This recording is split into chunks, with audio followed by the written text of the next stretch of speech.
Okay, so let's unpack this. It is Wednesday, January 28th, 2026. It is. And if you've been anywhere near a news feed, a television, or, I mean, honestly, just near a group of excited economists in the last day, you know that something massive just happened. Massive might actually be an understatement. I mean, the tectonic plates of the global economy really shifted yesterday. They really did. We're seeing headlines everywhere calling it historic, a new era, and this is my personal favorite, the mother of all deals. Right. But I have to be honest, usually when I see the phrase trade deal in a headline, my brain sort of instinctively tries to go into power safe mode. It's a natural defense mechanism. You hear trade deal and you just picture these dusty conference rooms, stacks of paper, and men in gray suits shaking hands in very slow motion. Exactly. Just sounds so dry, so bureaucratic. But this is clearly different. The hype is, off the charts. So the mission for today's deep dive is pretty simple. We're going to strip away the boredom.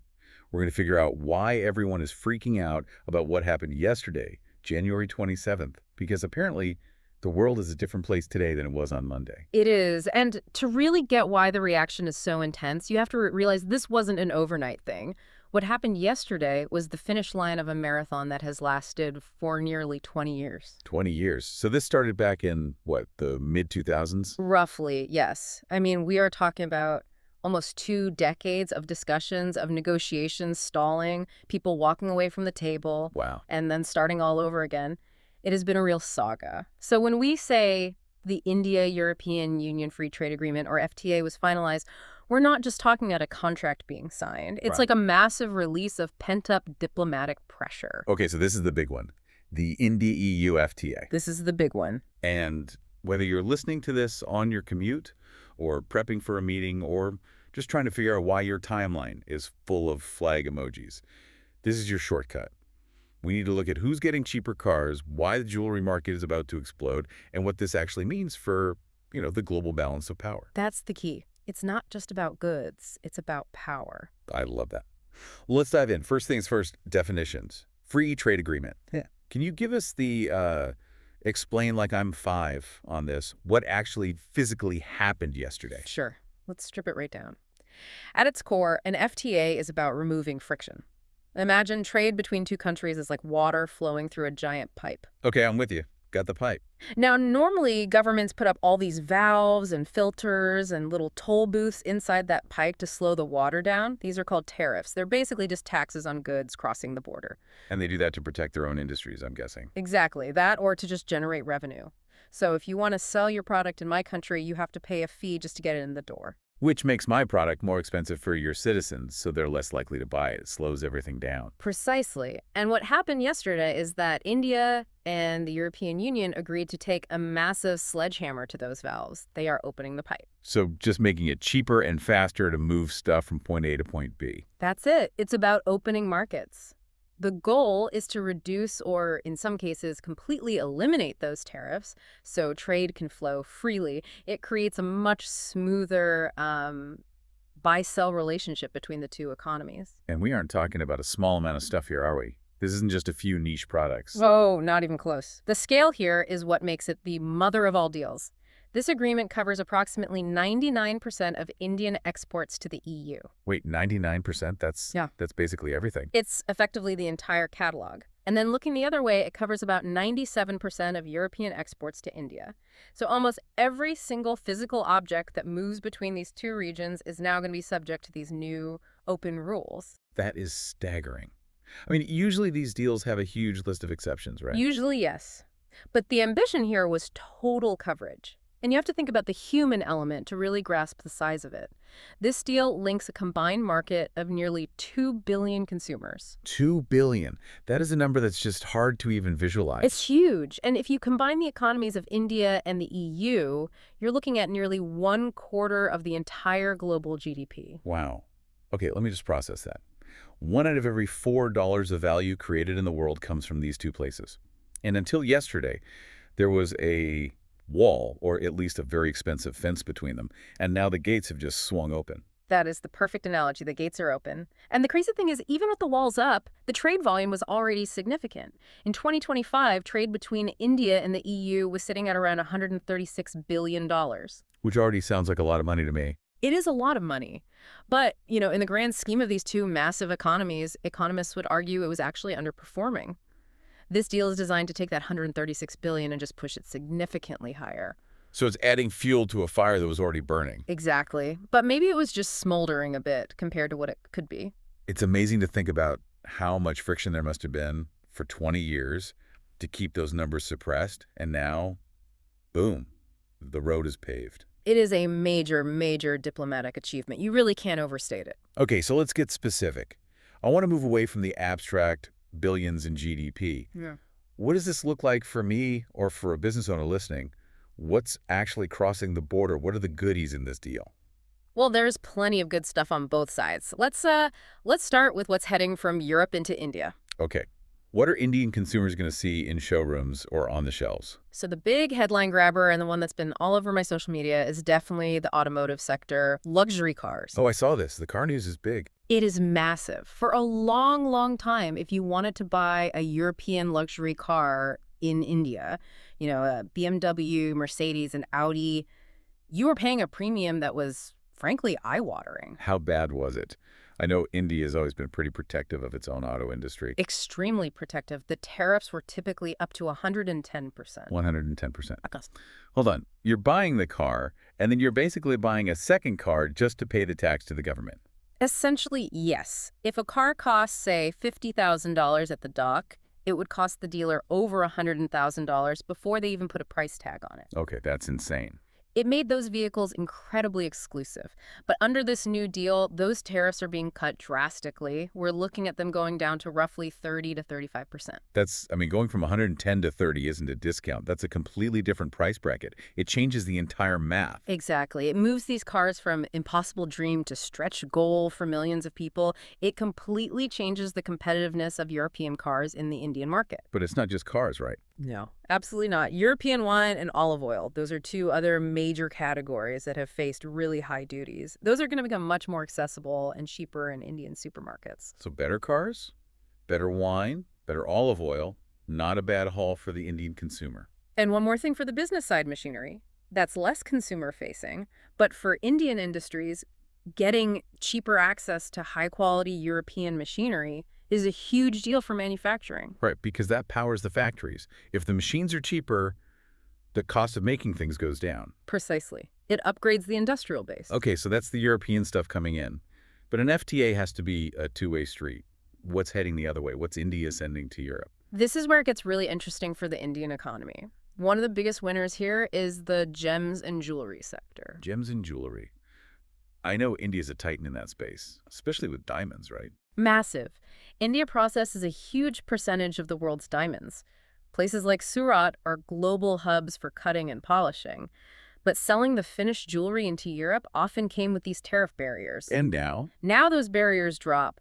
The projections here are incredibly optimistic. Experts are expecting trade in gems and jewelry to double once these cuts kick in. Double. That's explosive growth. It is. The European market has such a high demand for these goods. I mean, think of the fashion houses in France and Italy, the luxury markets in London, Geneva.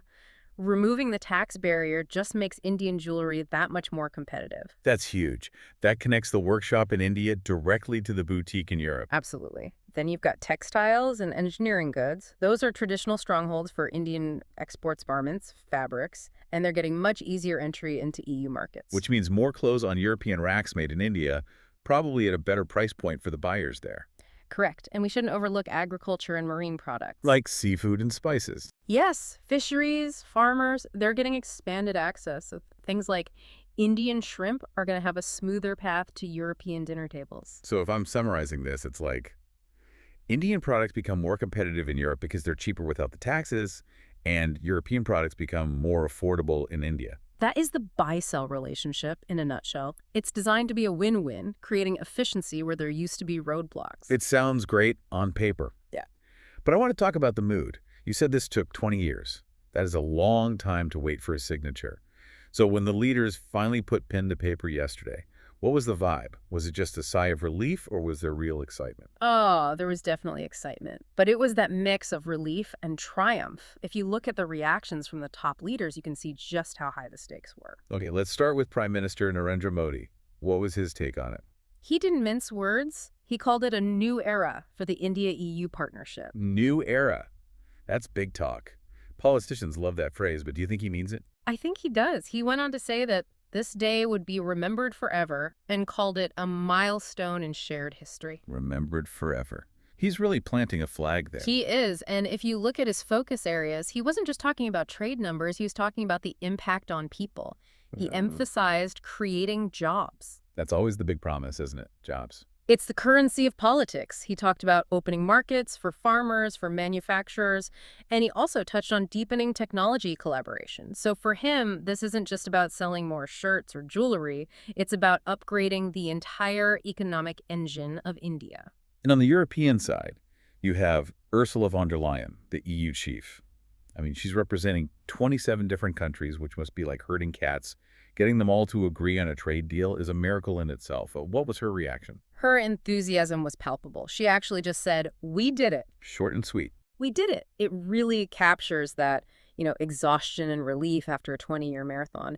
She hailed it as a major global partnership. And what's fascinating is how she framed it. She didn't just talk about money. She said that India's success contributes to a more stable and prosperous world. That is a really interesting choice of words. Stable and prosperous. That sounds geopolitical. It is incredibly geopolitical. It signals that Europe sees India's growing global role as vital. It's not just a "we want to sell you cars" message. It's a "we want you to be a strong, stable partner on the world stage because, well, the world is getting a little shaky." That connects to something I wanted to ask. We've covered the cars, the wine, the jewelry, the "we did it" speeches. But what does this all mean? So what? Is this just about commerce, or is there a bigger game being played here? That is the critical question. And if you look at the source material, it points to something much deeper than just a transaction.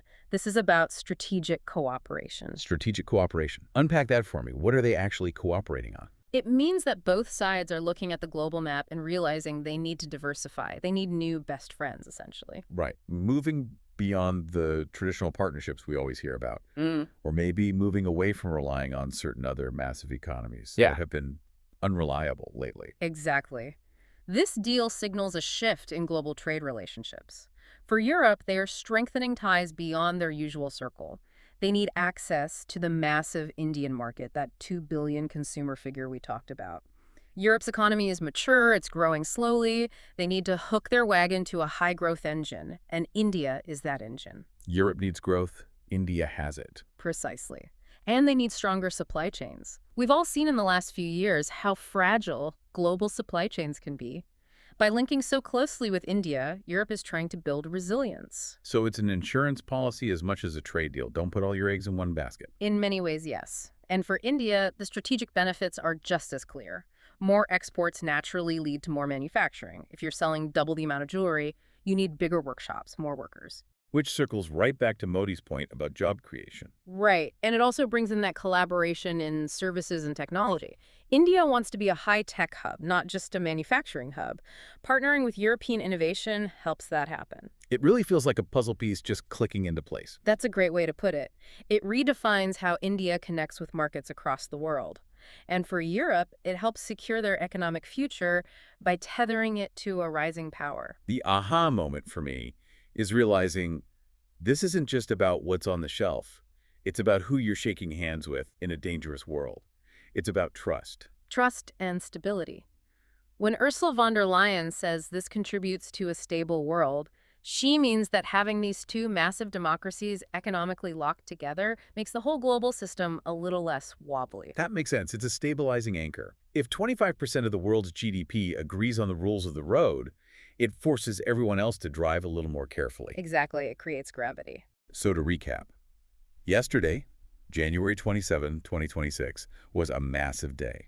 After 20 years of talking and paperwork, India and the EU signed a historic free trade agreement. The mother of all deals. Yep, we're seeing tariffs slashed on everything from luxury cars to textiles. We're seeing a union of two economies that represent a quarter of the global GDP. And we are seeing a strategic pivot where Europe and India are betting big on each other's future. It's a lot to take in, but I feel like I finally get why the headlines were screaming. No, it's definitely a turning point. Before we let you go, though, I want to leave our listeners with something to think about. We talked about this idea of shifting ties. Europe finding new partners, India stepping up. Right. So here's the thought that's sticking with me. The sources all mention that this deal signals a shift where Europe is strengthening ties beyond its traditional partners. If India and Europe are now locked in this massive economic embrace, who is being left out? That is the big question, isn't it? I mean, if there's a new inner circle forming, who is standing on the outside looking in? What does this realignment mean for the other major global economic powers who aren't part of this handshake? It suggests the map of global influence is being redrawn. And if you aren't at the table, You're on the menu? or at the very least, you're eating alone. That is a fascinating thought to chew on. We will have to keep our eyes on the news as this all begins to roll out. Indeed. The implementation is where the real work begins. Thank you so much for diving in with us today. This was a huge topic, but I feel much smarter than I did 20 minutes ago. Always a pleasure. And to you, listening, thanks for being here. Keep learning, keep curious, and we will catch you on the next deep dive.